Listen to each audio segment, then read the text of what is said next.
There's been some really exciting news in recent Star Citizen development. Work on multiple new career paths, new locations with missions included, work on optimization, and some of the more painful issues in the game saw their next edition see progress. If all that isn't enough, keep an eye out for a secret code somewhere in this video that'll get you extra entries into my Invictus Week giveaway, where you could win a community-donated Polaris, Scorpius, Gladius, or Nova tank. This is a bit of a late but juicy video due to a lot of unforeseen complications in the last month, but I hope you enjoy it. Thank you for coming to my Tomato Talk.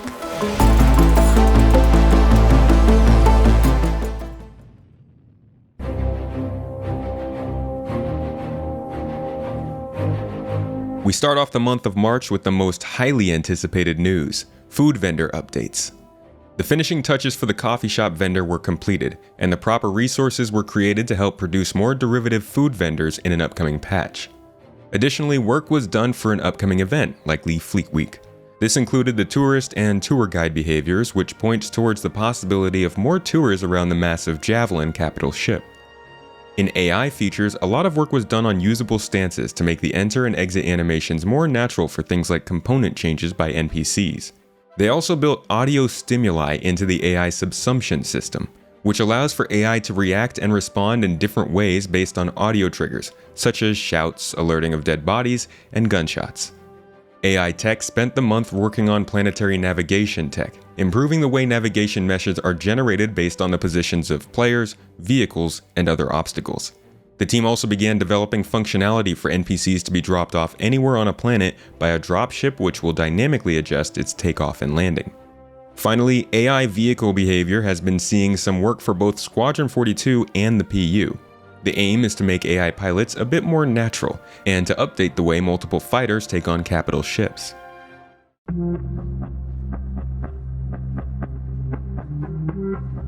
In ship art, you can always expect plenty of news. Last month, the Hull A was closed out for the launch of Alpha 317. The Scorpius saw cockpit finalization as well as lighting and LODs, while the Bennu Merchantman progressed through its exterior R&D phase. The first of 3 unannounced ships approached final art complete, with the second progressing through the gray box stage, and the third initially kicking off the white box stage. For those who don't understand these terms, I made a video that follows the production process of ships in Star Citizen. Just remember that the order of progression is concept, white box, gray box, final art, and all the extras like LODs and damage mapping. You can find that video down in the video description. The Drake Vulture has moved down the ship pipeline with additional functionality being added to allow for mobile repair in addition to the existing salvage gameplay. Interesting. As this basic version of salvage grows closer, it's becoming more and more apparent that an equally basic version of repair will be arriving hand in hand. A lot of progress was made on the crowd favorite Drake Corsair too. The various parts of the interior have been built out, with many of the internal facilities like engineering, crew quarters, and turret interiors beginning work. While the exterior is going through its gray box phase, it will still be a few quarters before players can expect to fly this ship.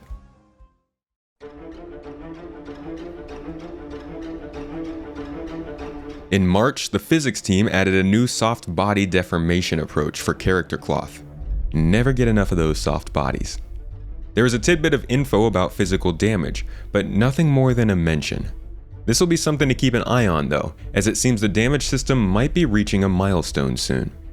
The transition to Gen 12 continues with the handling of decals and render-to-texture passes being refactored. Planet terrain rendering was optimized, and support for the sunlight render node was added.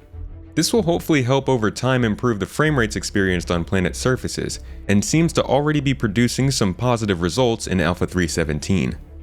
Planet terrain height maps and terrain shadows are now fully ported to the Gen 12 renderer as well, a process we learned about last month, and more system updates were moved into parallel to reduce the runtime cost of the main thread. Optimizations on optimizations.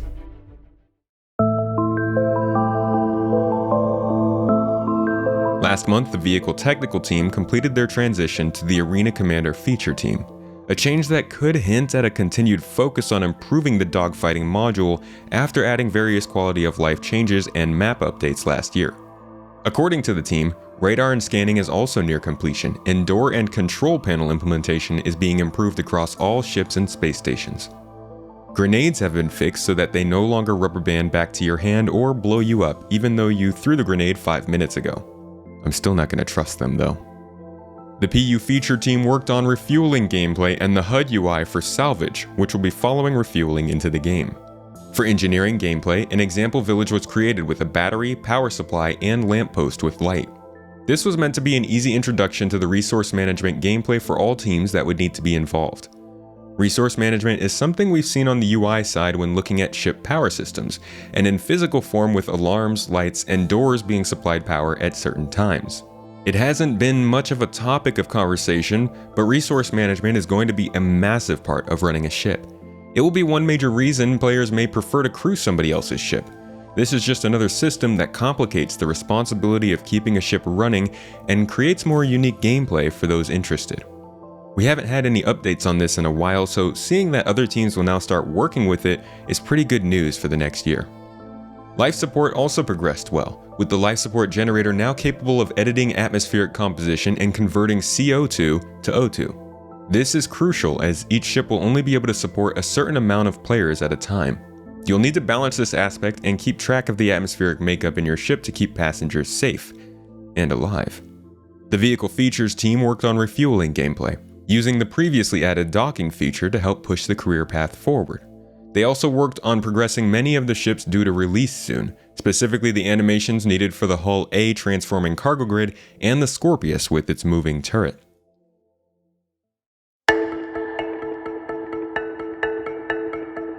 Regarding the Gen 12 renderer transition, the team fixed various bugs that popped up from the integration of the system into 3.17, such as shadow flickering, LOD issues, and crashes.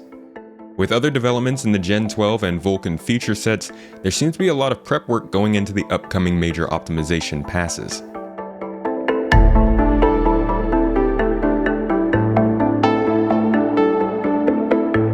I've got a lot of good location news for you this month. At this point in development, the planet and location-based teams have seemingly developed the same workflow as the ships team have, with various locations always in development at different stages of progress. In my opinion, this was a really important point to hit before something like server meshing greatly expanded the amount of spaces that would need to be filled by these points of interest.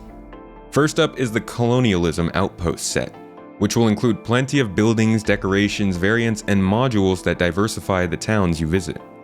With the new Rastar tools gaining a wider feature set, these outposts can now be live playtested in anticipation of their addition across the star systems. Very early production also began on space-based locations, which actually won't be seen for quite some time. We've seen plenty of different space-based locations teased over the last couple of years, so we'll have to wait a bit to see what this could actually be referring to. The next iteration of underground facilities has progressed through the white box phase, which will likely improve the variability, traversability, and enjoyability of underground bunkers and their missions, which are quite old now. White box work also continued for rundown space station variants, which are being developed for Pyro. And in Montreal, the Sandbox team iterated on the Reclaimer derelict settlements we've been seeing. I think this is a super important location. We only first learned about the development of this location via concept images in January. It's now looking like they'll be ready by 3.18. This is proof of the workflow I mentioned having grown to continuously produce new content.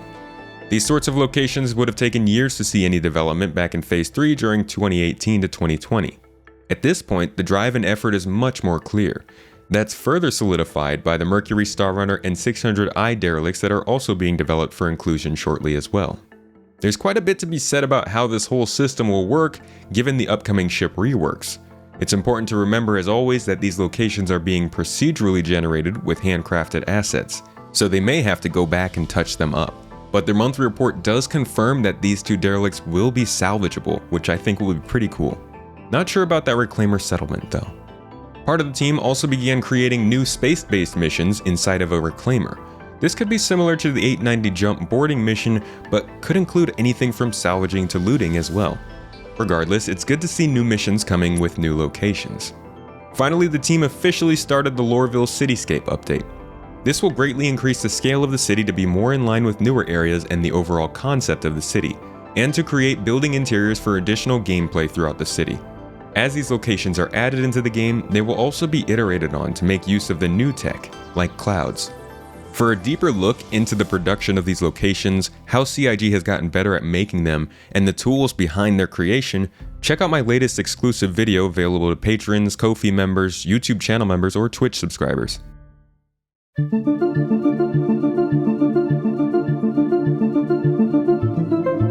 The Tools team has finished the integration of Mighty Bridge into the game editor.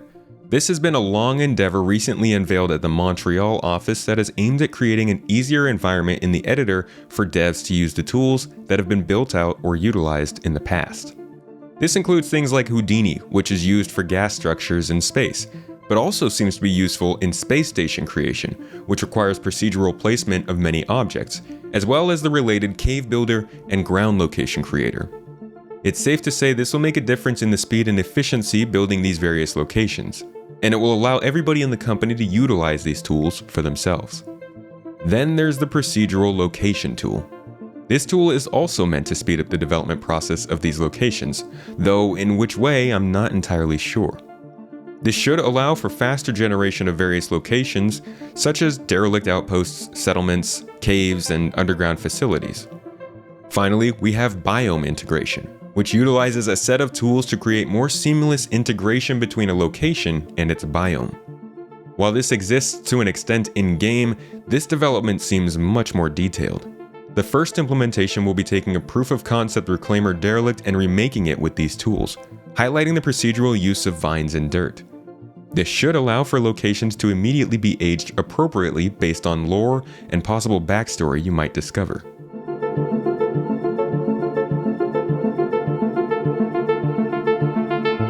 Throughout March, the UI team continued on two of the more important player-facing improvements currently in development. The first is the visor system, our looking glass into the game, and primary method of interacting with the world.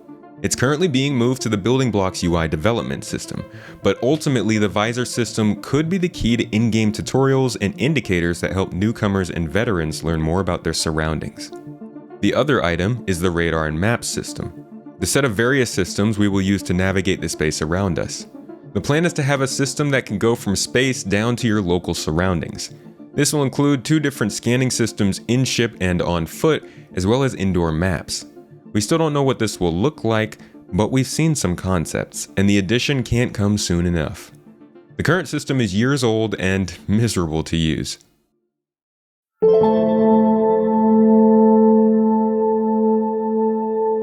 The VFX team last month worked on the VFX pass for the Hull A, the RSI Scorpius, and another unannounced vehicle.